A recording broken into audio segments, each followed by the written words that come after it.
Here's Chuck Schumer in 2020 on Trump's Venezuela policy from the first Trump administration. Maybe the best metaphor was his claim to bring democracy to Venezuela. There was a big policy there. It flopped. If the policy was working, Juan Guaido wouldn't be in the balcony here. He'd be in Venezuela. He'd be sitting in the president's palace, or at least waging a fight to win.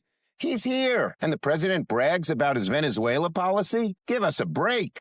The Juan Guaido thing tried to install Juan Guaido as president, which was a John Bolton joint. That was a John Bolton operation. It was so funny about this that Trump's Venezuela policy did not succeed in his first administration, which was one of the few things in Trump's foreign policy that was not A+. And it was John Bolton's portfolio. So arch never Trumper John Bolton, the guy who's made millions of dollars and is under deep investigation now for being a never Trumper. It was really his stuff that didn't work out. But very noteworthy to hear how Chuck Schumer, if that's how he was in 2020, surely he was very, very happy this weekend. Right, Sean? We're going to see that he was a happy Chuck Schumer on Cut 5. Maduro's a horrible, horrible person. But you don't treat lawlessness with other lawlessness. And that's what's happened here.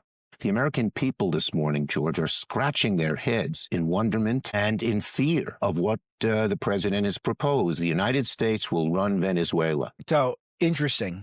Now we all care about international law. It's not that we shouldn't do whatever we can to take out the bad guys, is that we need to care about it's international law. That's what we need to rely on, the international community of America haters, people who have allowed for all of this to go on to this point. God forbid Trump does anything to try to do something different, to try to buck the status quo that didn't work. And this is where Trump is such an amazing figure, a revolutionary figure, is because he's the one who says, you know what, this tactic has not worked forever. So this guy is just there